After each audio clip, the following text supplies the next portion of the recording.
कुछ सालों पहले हमारे घर में कुछ हादसे हुए। पिताजी एक्सपायर हुए, फिर भाई ने फांसी लगा के आत्महत्या की और उसके बाद अभी मेरी छोटी बहन का एक्सीडेंट हुआ। तो आसपास के लोगों ने कहा कि मतलब आपका घर का वास्तु खराब है, कुछ पूजा पाठ करवाइए। तो कुछ लोगों के बताने पे मैं गया तो एक पंडित जी ने ये अष्ट धातु का छल्ला पहना दिया है, एक ये ताबीज बना के दिए हैं, कहें इसको आप अपने पास रखिए और रोज इसमें धूप दिखाइए तो आपका सब सही हो जाएगा। गलत उपचार कई बार अनुपचारित रह जाने से भी अधिक घातक होता है। जो असली वजह है किसी भी दुर्घटना या आपदा के पीछे की, उसका विश्लेषण बहुत आवश्यक होता है।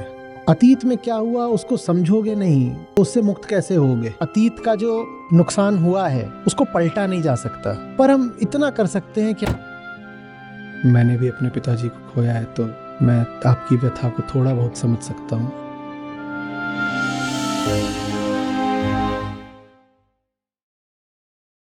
नमस्ते आचार्य जी।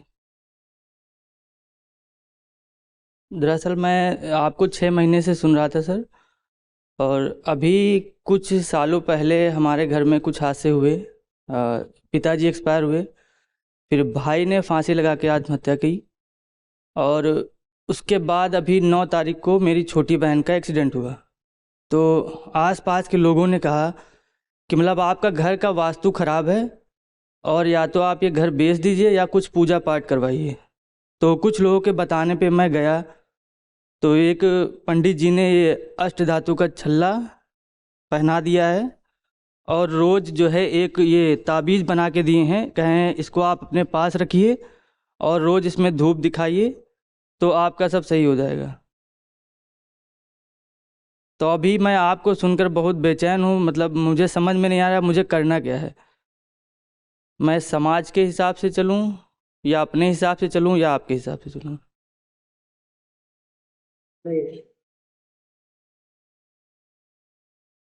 सबसे पहले तो सबकी संवेदना जो घर में दुखद हादसे हुए हैं,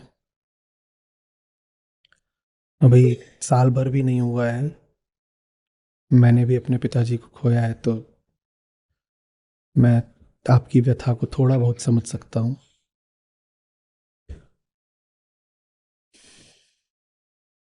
देखिए, ये जो कुछ भी है अंगूठी ताबीज़, इसका आप जो भी करना चाहें करें।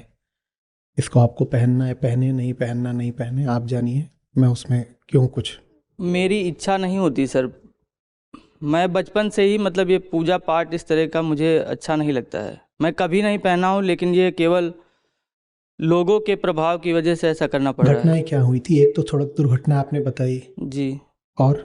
और एक भाई ने 2017 में फांसी लगाई थी डिप्रेशन की वजह से, और 2015 में पिताजी हार्ट अटैक से 60 वर्ष की उम्र में हुए।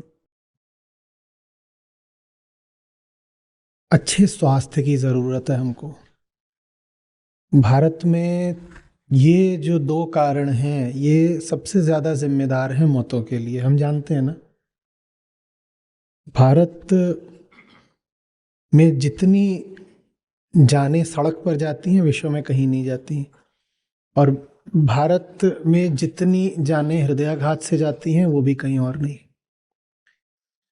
तो उसका समाधान अच्छी कार्डियक हेल्थ है, उसके तरीके होते हैं, और वो तरीके हमको आपको दोनों को ध्यान में रखने चाहिए, और हमारे जो भी निकट के लोग हों उनको भी सबको बताने चाहिए। ये पिताजी को सच्ची श्रद्धांजलि होगी। आप भी अब कोई बच्चे नहीं हैं, आपकी भी उम्र बढ़ रही है, आपको भी अपने दिल का ख्याल रखना पड़ेगा। नहीं तो भारत में जैसा हमारा खान पान है, हमारा जो पारंपरिक भोजन है ना, वो हेल्दी नहीं है।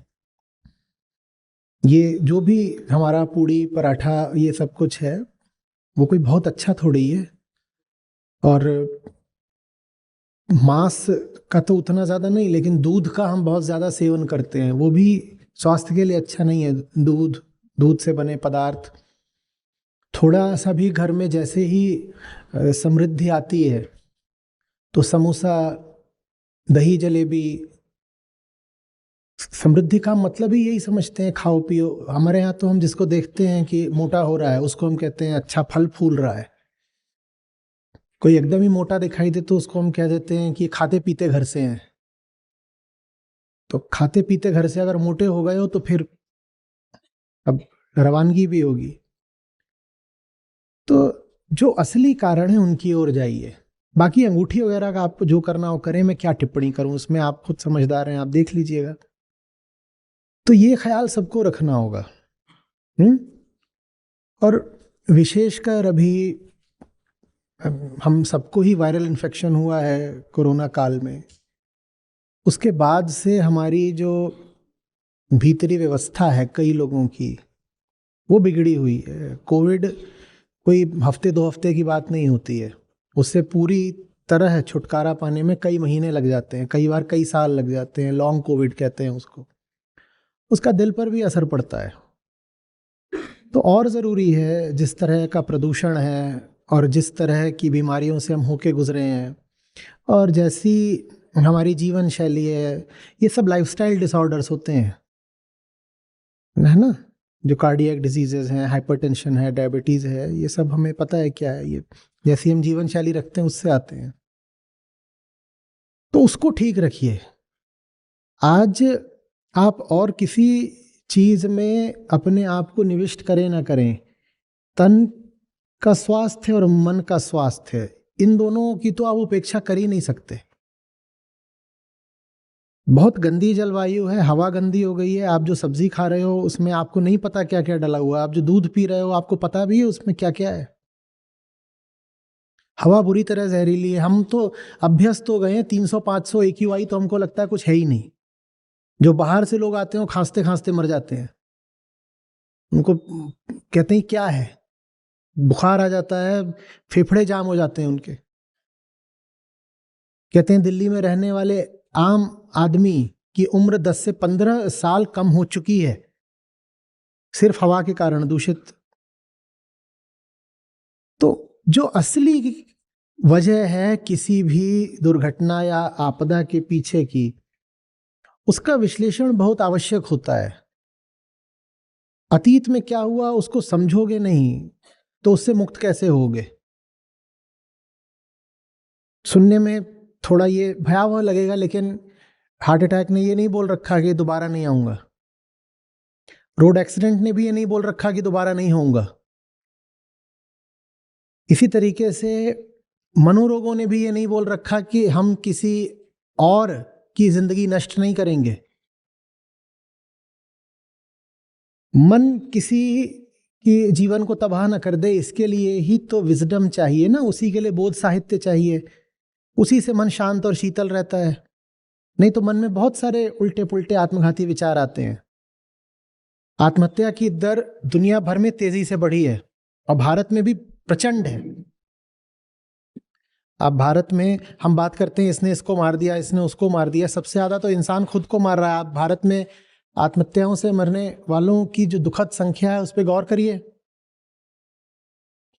जिंदगी हमारी ऐसी हो गई है कि हम में से बहुत हमारे भाई बहन जीना ही नहीं चाहते। वो कहते हैं ऐसे जीने से अच्छा समाप्ति कर लो। तो आप सड़क पर कैसे चल रहे हो, सड़क है कैसी, हमने किन लोगों के हाथों में सड़क दे दी है। अब तो भारत में सड़कें फिर भी बहुत बेहतर हो गई हैं। आप और पीछे जाइए कुछ दशक पहले तो सड़क देखकर पता चल जाता था कि यहाँ कम से कम मोटरसाइकिल वाले तो जरूर मरेंगे। हो ही नहीं सकता कि इस जगह पर, आप जगह देख के बता सकते थे कि यहीं पर मरेंगे।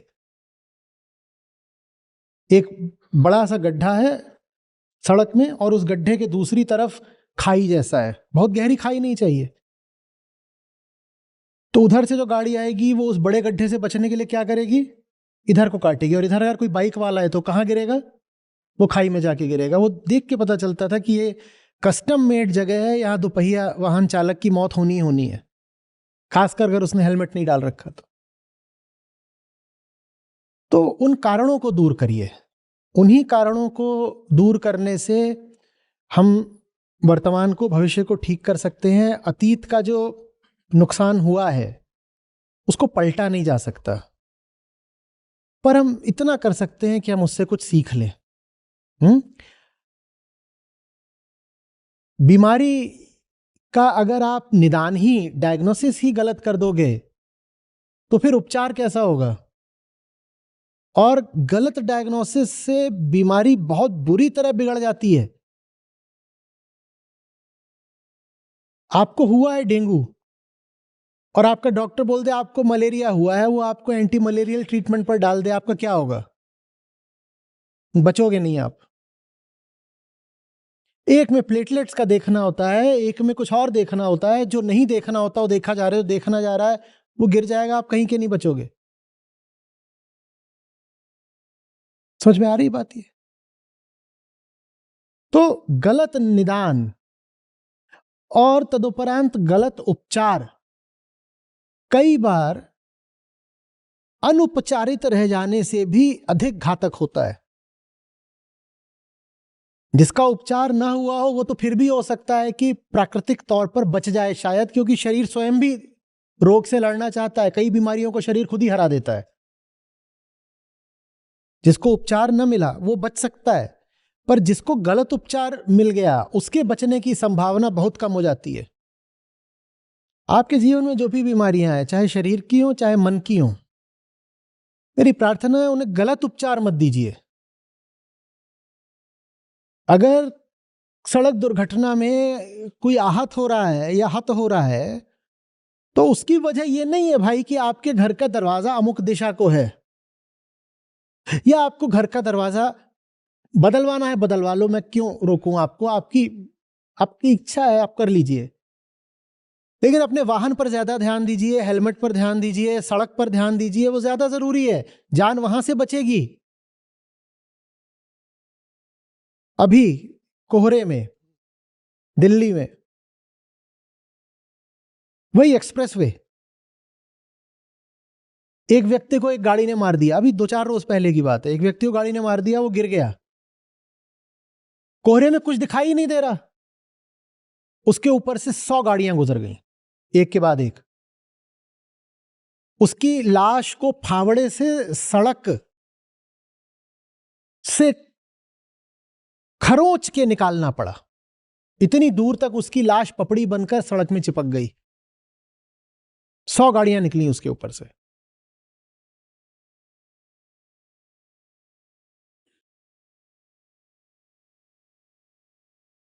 पहली बात तो जीवन वैसे ही अप्रत्याशित, और उस पे भी हम असावधानी बरतें तो फिर दुख नहीं मिलेगा तो क्या मिलेगा? मृत्यु की बात नहीं है, पर अगर मरना ही है तो हम कहेंगे कि हमें अर्जुन वाली मृत्यु दो ना, कि श्री कृष्ण के आदेश पर लड़ रहे थे। वहां हो सकता था कि कर्ण या कोई अर्जुन को वीरगति दे देता, हो सकता था। वैसी मृत्यु मिले तो फिर भी ठीक है, पर अपनी असावधानी से बिना किसी उद्देश्य की मौत पाना तो जीवन का अपव्यय हो गया ना। बात समझ रहे हैं? बहुत सारा समय दिन में आरक्षित कर लीजिए, कम से कम घंटा घंटा भर इन 2 कामों के लिए। पहला अध्ययन, दूसरा व्यायाम। रीडिंग और एक्सरसाइज, इनके बिना अगर आपकी दिनचर्या है तो आप किसी भी तरीके से स्वस्थ इंसान तो नहीं हो सकते। जो सही साहित्य पढ़ नहीं रहा है वो मनोरोग का शिकार होगा, और जो खेलता कूदता नहीं है या जिम नहीं जाता या दौड़ नहीं लगाता, उसको किस किस तरीके के शारीरिक रोग होंगे कोई उसकी सीमा नहीं है। और इतने हम आमतौर पे मजबूत होते नहीं कि शरीर हमारा गिरने लगे और फिर भी मन हमारा स्वस्थ रहे, अडिग रहे, ऐसा नहीं होता। आपका शरीर गिरेगा, आप शरीर के साथ गिर जाओगे। हम देह भाव के प्राणी हैं। शरीर को बचाओ, तन मन दोनों की रक्षा करिए।